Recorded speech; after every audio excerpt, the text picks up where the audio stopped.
بسم اللہ الرحمن الرحیم الحمد للہ رب العالمین والعاقبۃ للمتقین والصلاة والسلام علی اشرف الانبیاء والمرسلین محمد النبی الکریم وعلی آلہ وصحبہ اجمعین۔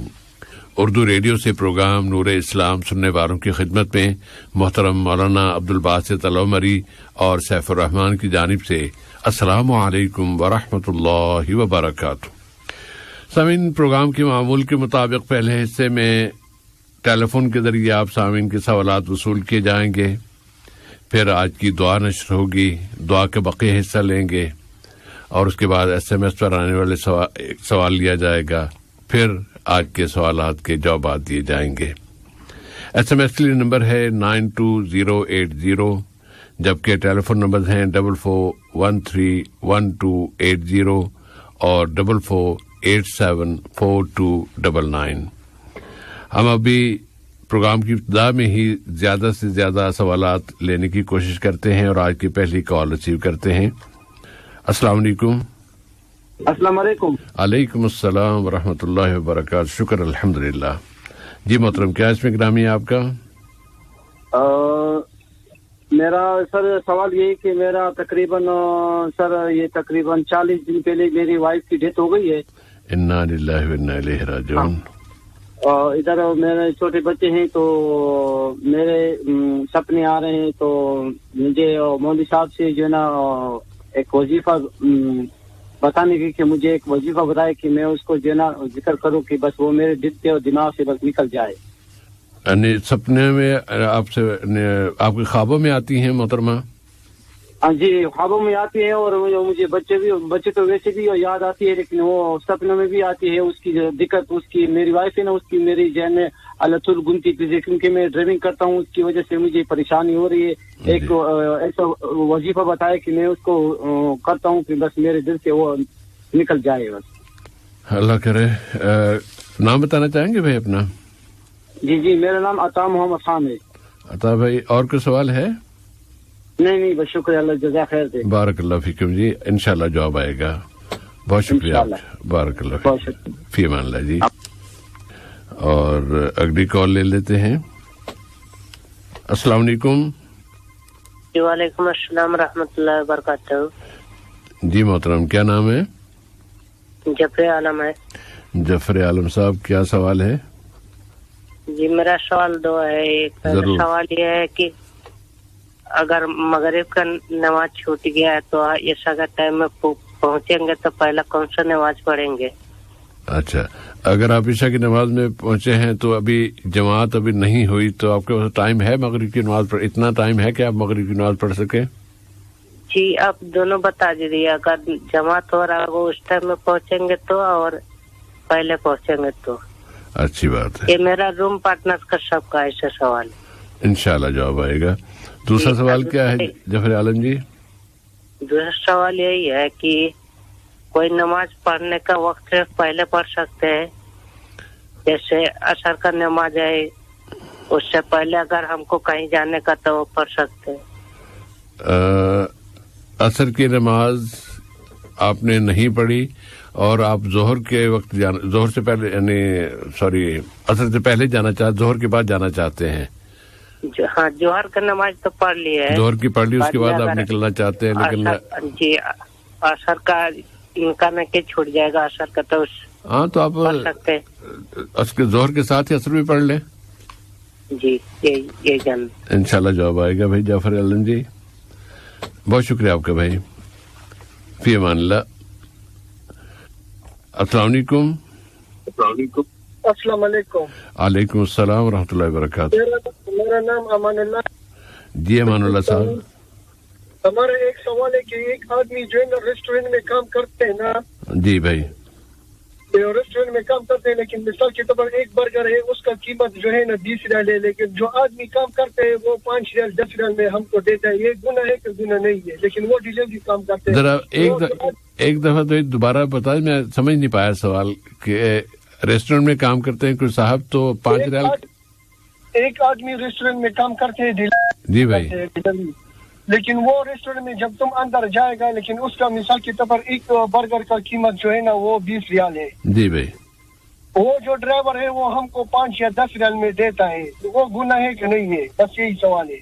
اچھی بات ہے. تو وہ وہ جو ڈرائیور ہے وہ ریسٹورینٹ میں کام کرتا ہے؟ اور ریسٹورینٹ میں کام کرتے ہیں, لیکن وہ جو باہر جو ہے نا لگا مثال کے طور پر جب اندر جاتے ہیں تو 20 ریال ہے, جب اس کے وہ ہم اس کے ساتھ جب خریدتے ہیں نا تو وہ 5-10 ریال میں ملتے ہیں, لیکن کام اس میں کرتے ہیں وہ ڈرائیور ریسٹورینٹ. اچھی بات ہے. تو اس کو رعایت ملتی ہوگی پتہ نہیں, یا چوری کرتے ہیں, کچھ آپ کو اندازہ ہے؟ پتہ نہیں ہے کہ وہ چوری کرتے نہیں کرتے, اس کا منیجر اس کے ساتھ جوڑتے نہیں جوڑتے, لیکن ہم کو پتہ نہیں ہے, اس لیے. اچھی بات ہے, اچھی بات ہے. انشاءاللہ جواب آئے گا. وعلیکم السلام ورحمۃ اللہ وبرکاتہ. اگلی کال لیتے ہیں. السلام علیکم. جی بھائی. وعلیکم السلام ورحمۃ اللہ وبرکاتہ. جی محترم, کیا نام ہے؟ میرا نام غلام شریف خان ہے. ایمن صاحب. غلام شریف خان صاحب, سوال بتا دیں گے؟ جی جی, ایک سوال تھا, مجھے بہت دنوں سے پوچھنا تھا. میں عمرے کے لیے گیا تھا, پہلا عمرہ کیا میں نے. جی بھائی, ماشاء اللہ, اللہ قبول فرمائے. اللہ قبول فرمائے بے شک.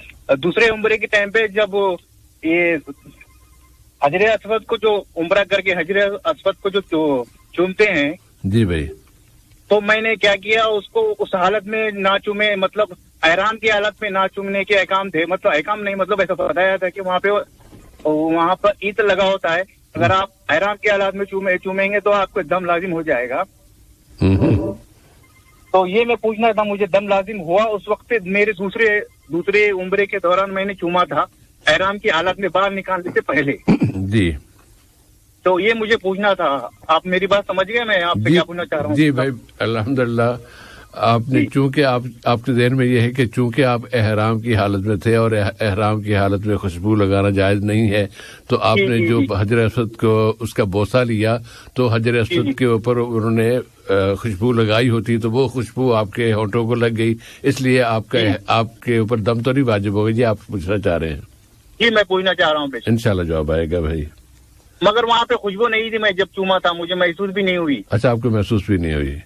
جی جی, جزاک اللہ خیر. بارک اللہ فیکم. جی, اوکے, السلام علیکم. وعلیکم السلام ورحمۃ اللہ وبرکاتہ. اگلی کال لیتے ہیں. السلام علیکم. السلام علیکم ورحمۃ اللہ وبرکاتہ. السلام علیکم ورحمۃ اللہ وبرکاتہ. وعلیکم السلام ورحمۃ اللہ وبرکاتہ. جی سیف الرحمان بھائی, میں ندیم خان بول رہا ہوں. ندیم خان صاحب, خوش آمدید. جی, مفتی صاحب کو میرا سلام. وعلیکم السلام. جی سیف بھائی, میرے نا 2 سوال ہیں. ضرور. جی, ایک سوال تو یہ ہے کہ کوئی خواب آتا ہے, جیسے کہ آدمی سے کوئی گناہ ہو جاتا ہے, غلطی ہو جاتا ہے کبھی کبھی, پتہ نہیں چلتا, آدمی کام کرتا رہتا ہے کچھ, اور وہ مطلب سمجھتا ہے کہ اچھا صحیح ہے, لیکن وہ گناہ مطلب اللہ تعالیٰ پھر کوئی خواب دکھاتا ہے اس کے اندر. جی, خواب ایسا ہے کہ وہ مطلب یہ اللہ تعالیٰ مطلب کوئی غلط کام ہو رہا ہے. اچھا, خواب سے یعنی خواب کے ذریعے آپ کو اندازہ ہوتا ہے یا بتایا جاتا ہے کہ آپ کی زندگی میں کوئی غلط کام ہو رہا ہے, یہ آپ کو اس کا پتہ نہیں ہے, معلوم نہیں کہ آپ اس کو اچھا سمجھ رہے ہیں. جی بھائی.